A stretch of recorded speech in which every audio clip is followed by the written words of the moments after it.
Alright guys, we've got an interesting video here from My Retro Life. We are going to see if games were more expensive in the 90s. It absolutely blows my mind. When you look at video game prices today, and you look at video game prices back in the 90s, and you see them side by side and realize that, oh my gosh, adjusting for 30 years inflation, the same amount of money for video games today as we did over 30 years ago.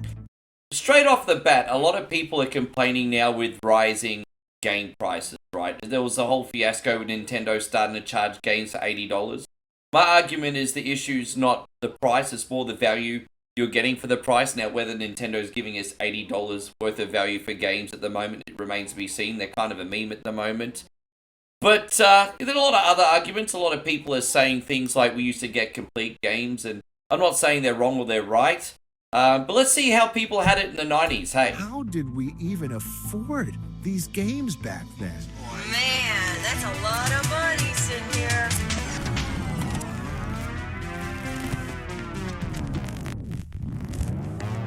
Yeah, check out My Retro Life. Got a great nostalgia page, guys. So I recently made a post on X about how it's absolutely insane that video game prices back in the 1990s were the same amount, if not more, than the prices they are today. And when you factor in inflation and how much the dollar is worth today compared to what it was worth back then, it's mind-boggling that anybody complains about video game prices these days.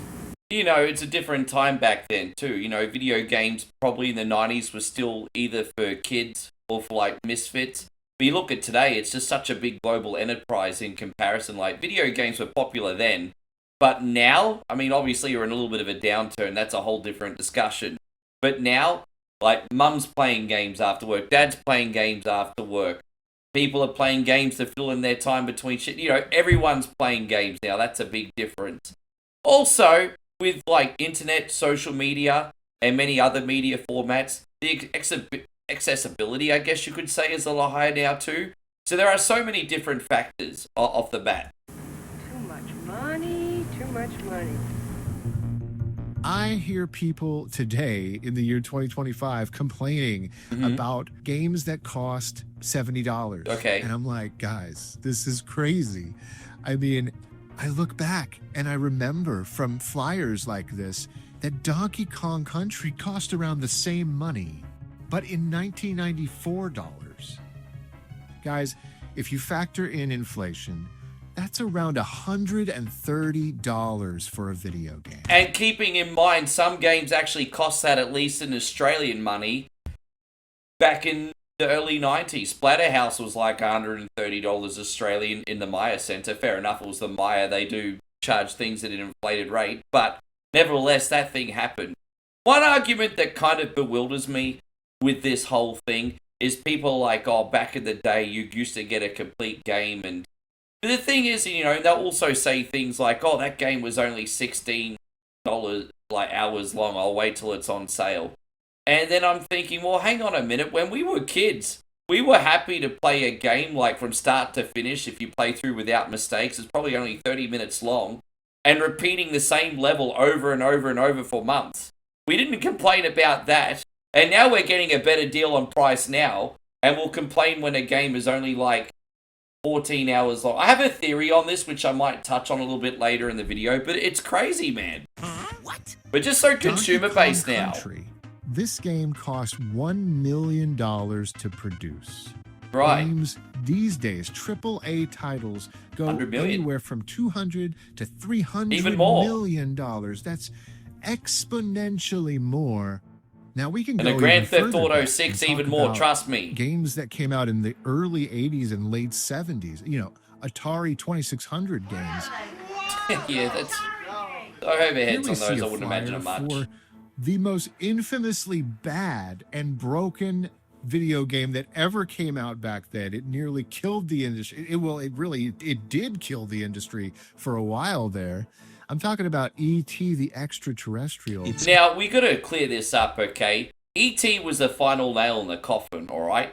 that was the catalyst for the crash. But to blame E.T., yeah, it's a very mediocre, very bad game, but it's a little bit unfair. I think people were just so sick of Atari for so many years hyping up these little stick figure games with elaborate covers and manuals and things like that, promising an experience that they never delivered, and then all of a sudden they got this big Steven Spielberg blockbuster, which was supposedly the same. People got it at Christmas, it ended up being crap. That was just the final straw off the camel's back, as they say. So yeah, it was a terrible game, but to be honest, Atari had a lot of other shovelware as well. I think it's harsh just to blame E.T. itself. It was the market in general, insulting the intelligence of the consumer, basically. Coming soon, only from Atari, the video game that lets your family help E.T. get home. But only if you have an Atari video game system at home. Yeah, lucky you. As you can see here, the sales price is around $25. After inflation, this is like spending $80 in today's money on the worst video game ever made.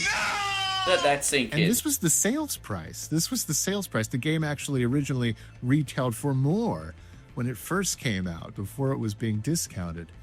Oh my gosh, guys. Like, see, that's the thing. There were bad video games back then, and you had to do your research. You had to avoid those games.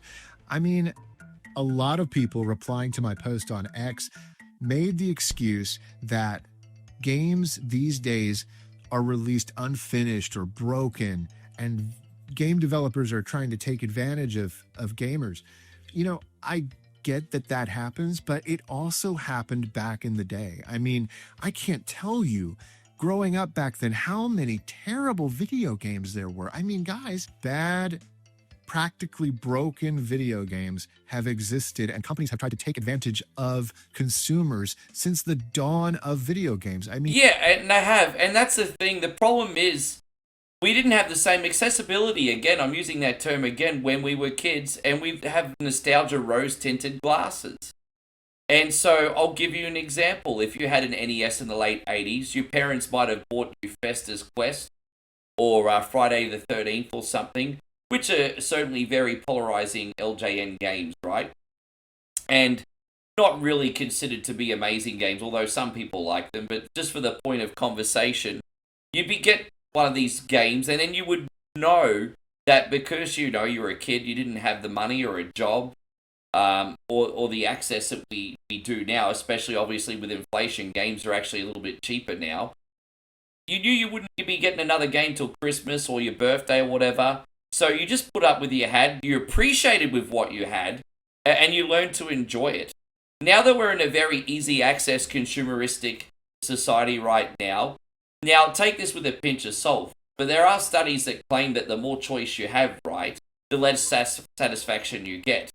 And you have just like such a big range of games now available to you at the click of a button on all price scales. You can get like a AAA title for like $70, $80, or if you're broke, I mean, even if you've got an unemployment check, and certainly I'm not understating how tough people are doing it right now, but even like really, really broke people not working with an unemployment check are going on places like Steam and picking up an independent game like Vampire Survivors for like $5 to $10, right?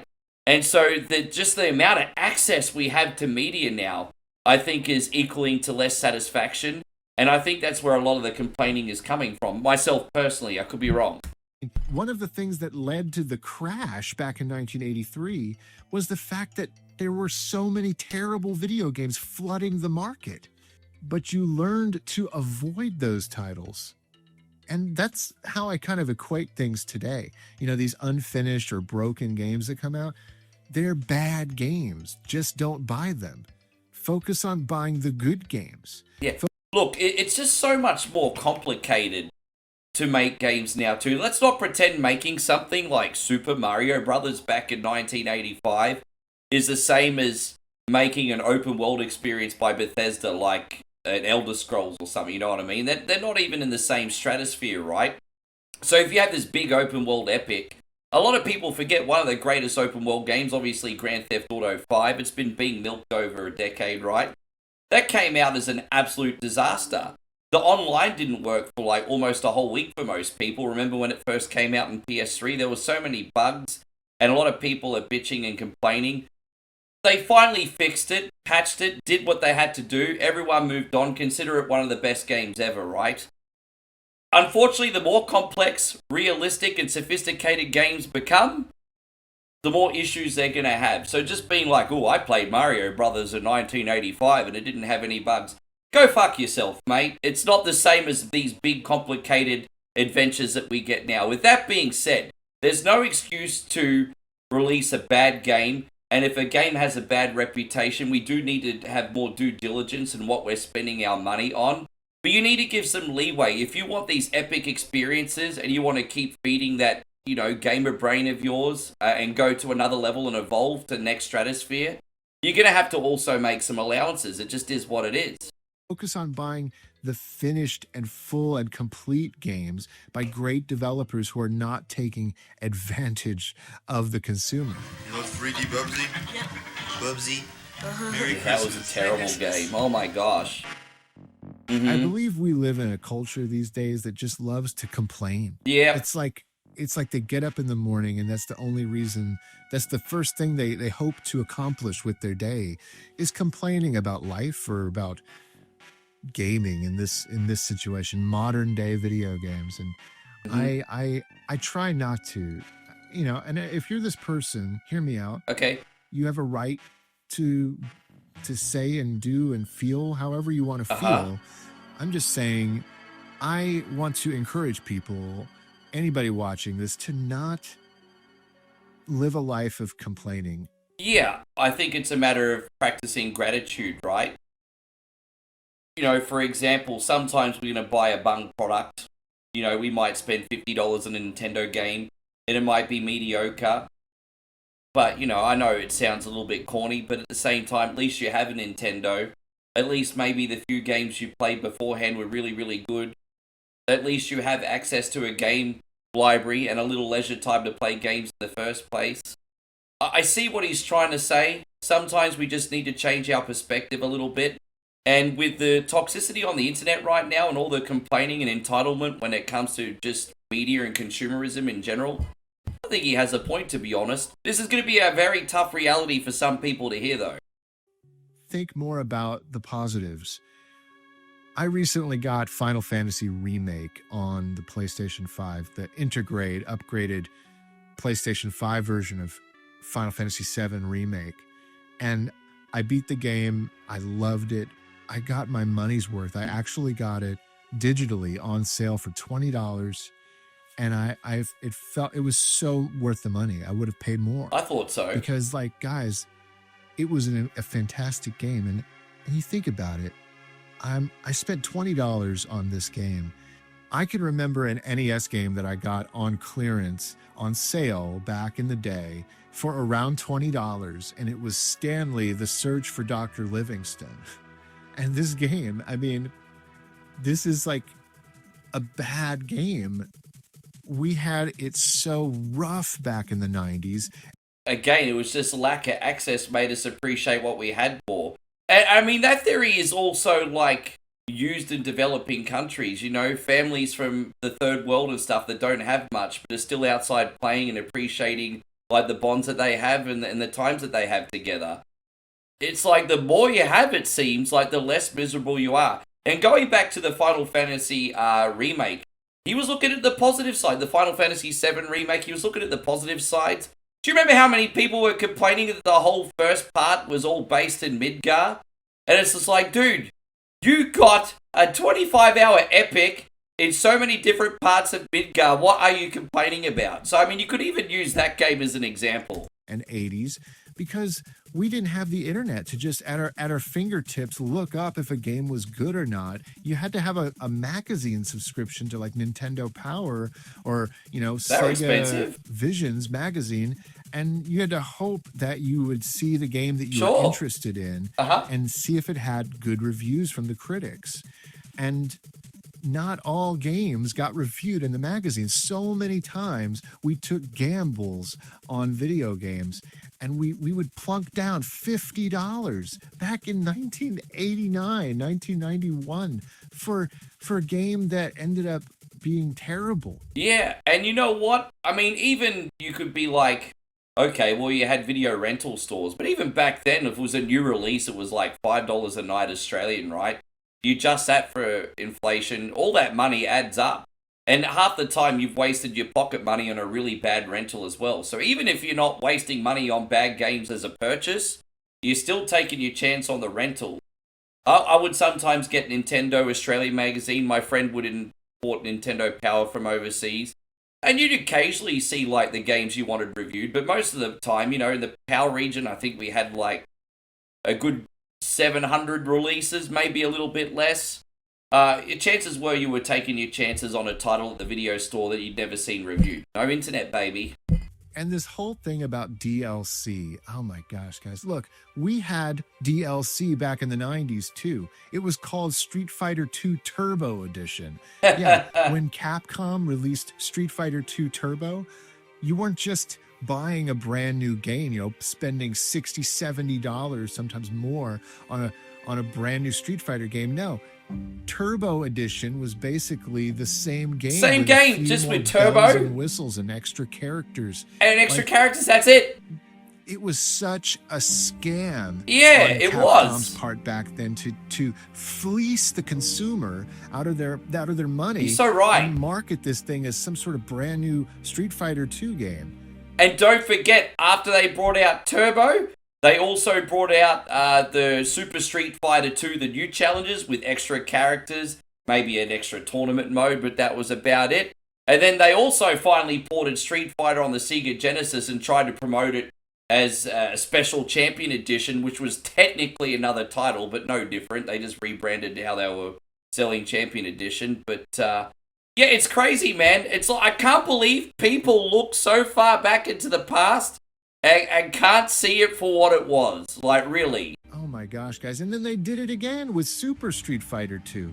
It's like they kept releasing Street Fighter 2. There you go. That's the one I'm talking about. They knew Yeah. It was their cash cow, and they were going to make so much money doing it. They knew people would keep buying it. And here's another example. Capcom, again. Capcom back then was almost like the EA of today, right? Final Fight on the Super Famicom. This game comes out, and it's missing one of the most favorite characters from the original Final Fight arcade game. Oh, what a crock of crap. Guy is a total simp mangina. Now, if you've watched the end of Final Fight, Cody's triumphantly walking at the end. He saved his girl. He saved the day. He's in good graces again with his father-in-law. And then all of a sudden, Guy turns around and slaps Cody silly and then jumps away. Probably because he wants young Jessica for himself. Screw Guy. He's a simp mangina. I don't care that he wasn't in the game. Fuck you, Guy. So what do? People complained and they decide, they're simp manginas too. Re-release the game with Guy, and we'll call it Final Fight Guy.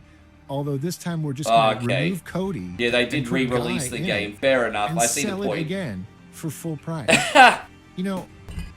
These kind of shady business dealings in the video game industry have been happening since way back then. Yeah, just selling a whole new game with one extra character. About modern games having the base game come out for like $60, but then they keep adding all this new stuff and special editions and collector's editions. And if you want to get the full game, you have to spend, $150, $200. I don't do it. Don't spend that money if you don't want to. At least buy the base game at full price if you want to support the developer. It's okay to wait for a sale. But if we keep waiting on sales to buy games, then they're not going to make their money back. As I said, we all forget, either we all don't care or we all forget that some really, really big games cost like 100 million, 200 million, 300 million, right? Now, if they release a bad game, then that's on the developer, okay? No one's fault but the developer. But if we're just trying to watch our pennies and be a little bit of a cheap Charlie and don't buy a game till it goes on sale just because, I don't want to use the word cheap. Look, I know times are tough. But the point I'm trying to make is if you want nice things, you have to support them. The whole reason we never got a sequel to Days Gone is, I think if I'm not mistaken, a good handful of years ago, the developer kicked up a stink because everyone waited to get it on sale. Now, whether you like Days Gone or not is obviously your subjective opinion, but I'm just using that as an example. Not enough people supported that at full price, so we didn't get another one. If it's something you hate, don't give into it. I don't like it either. I honestly don't like that companies are doing that, but I don't buy those games. I understand there's sort of a predatory nature to what some of these companies are doing, and I don't stand for that. I don't like that. I wish we could back away from that, but I'm just saying, guys, from a consumer's perspective, the cost of video games today for the base games and for great games that are fully developed and it's the full game you're getting, if you pick the right games out there, the games today cost so much less than what they did back in the day. And back in the day as well, you would sometimes get cheap games, but it was always 4 or 5 years after they came out, and they're always really dated. So, for example, I think Golden Axe was pretty close to a launch title on Sega Genesis, right? I think it came out, 89? And so by the early 90s, maybe 92, 93, it came a part of the Classics range. And so instead of paying $70, $80 Australian for it, you could get it for $25. But already by then, we were getting some more, I guess you could say, elaborate experiences. I mean, Golden Axe is always a good game, but it's a basic arcade game, So it took a long period of time for things to get discounted. I did like what PlayStation 1 started doing with their Platinum series. As soon as a game sold so many certain millions of copies, they would reward consumers by hey, you know what, if you haven't played this yet, you can now get this game as part of our Platinum series for $24.99 or whatever.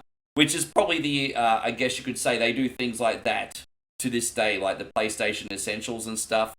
But it was really, really hard to get a game on sale. But now, after 6 months to a year, you can already get a semi-new release game for pretty cheap. In today's money as well, come to think of it. That stack of games, boy. Man, that's a lot of money sitting here. And for those of you who complain about, a game comes out and it's not finished and you have to get all these patches downloaded and there's day one patches and the company keeps updating the game. Look, I understand that that's different and it's weird and it's not great. I wish the whole game was done and finished like it was back in the day. But at the same time, a game like Cyberpunk 2077, let's look at Cyberpunk for a second. This game comes out and it is broken on day one. Mm-hmm. It totally sucks. Everybody's mad. The developers realize, though, they're like, man, we really screwed up. We got to right this wrong. So over time, they keep updating the game and fixing it. And over time, it becomes a wonderful game. Yeah, exactly. And look, I use Grand Theft Auto 5 as my example, but Cyberpunk or No Man's Sky are probably better examples because they became massively infamous and hated by gamers all over the world. And now they're Steam darlings. A lot of people are still playing them and online right now if you check to this day. Love now. And sure, I wish it was like that out of the box. But that's the beauty of games these days is that you can fix it. Developers that actually care will keep working on it and make sure that it's fantastic. Back in the day when a game came out, if it was bad, it was bad forever. There were no patches. There were no fixes. You just got what you got. I mean, games back then, Batman Forever on the Super Nintendo Sega Genesis, that game a sucked. steaming pile. Yep. That game was horrible, and it should never have been released in the state that it was in. Completely taking advantage of consumers with the Batman franchise and how hot that movie was. There were broken games like Club Drive on the Atari Jaguar, and there was a lot of Look at this broken shit. games And on we're the Atari complaining Jaguar about if you games wanna look at now. that console. But back in the 90s and 80s, there was so much more risk and less reward when it came to being a gamer. It's so crazy to me, the amount of complaining that we have today from these young gamers. I can only assume they're young gamers that really didn't live through the time. And if they're not, if they lived through it, they're forgetting. Yeah, you know, I came from a lower middle class background. I didn't get whatever I wanted, but I didn't go without either, right? And so, you know, by the time my NES collection was finished, I probably had about 20 games, which is actually a lot, again, like you said, when you consider the price point. But, you know, I get it. Most of my collection was hand-me-downs from my auntie's old Nintendo. She moved on, didn't want to play games anymore. So I got my Nintendo at the end of the 80s, started with a couple games, Rad Racer, Super Mario Brothers, which were both really good games. And then I got, like, a really good hand-me-downs of about 8 games, like Castlevania, Kid Icarus, Zelda 2, a few other things, you know what I mean? And you were just happy to play those games. I think if I had, like, a Steam account, or like a collection of 1,000 games on Nintendo, like I do on my Steam account now, I'd probably be treating the games as very disposable and being unsatisfied as well. So I'm going to elaborate on my point one more time. I just think because it's just so easy, much easier to access games at a decent price point these days, I think our misery comes from poor perspective, and it also comes from too much choice. Or maybe they didn't spend the money themselves. Maybe they didn't actually spend their hard-earned money on these games back in the day. Maybe it was their parents who bought it for them. But I'm telling you, if my dad were still here today, he would completely agree with me. That was incredible. And next time we'll see you. That's cool that his dad loved to play games. My dad did sometimes, but not all the time. He was the one, along with my mom, but especially my dad, he was the one that bought all these games back then. Or even my aunt and uncle and my cousins, you know. My cousins were a lot like me. They got tons of games too. But our parents worked hard. Our parents, man, they really sacrificed when I think about it. Like, that's the thing. Like, I am so thankful. I am so grateful for what our parents did for us. As a dad myself these days, buying games for my girl, I get it now. You know, I really understand that it was a sacrifice. It was, you know, my dad, he could have saved up all that money that he spent on me to buy me these video games. He could have saved that money and maybe bought a boat or bought a new electric guitar or any number of things for himself that were expensive, you know, adult items. Yeah, you know, that's deep, man. Doesn't matter who it is in your life. You know, if you're willing to put your needs completely out of the way for the happiness of someone else special, I mean, that's just love right there, isn't it? That's really deep. That's really deep. He didn't. He loved buying me things, and he loved seeing me find joy in those things and sharing in that joy with me. And here's the thing, guys. I mean, inflation continues to make everything in our society rise in price. Housing, cost of eggs, cost of food. Yeah, we all know it's not easy. Fast food, you name it. Everything has gone up. The cost of living has gone up, but the amount of money we spend on video games has stayed the same. It's the only thing that stayed the same. Really, when you look at it, it's crazy to me. It's so crazy that the cost of games have not gone up. Games cost more money back in the 80s and 90s, so much more. I mean, I haven't even scratched the surface with Sega Genesis and Super Nintendo. I mean, a game like Virtua Racing on the Sega Genesis with the special chip that they put inside it to make that game playable, that retailed for like $90. And look, keep in mind, that's like a basic arcade game too. So you might have like a few different tracks and a few different modes, like time attack, maybe a mini championship or something. But that's it. Like, you know, once you've done all the pieces of content modes back to back, you've probably got like an hour or two tops at best.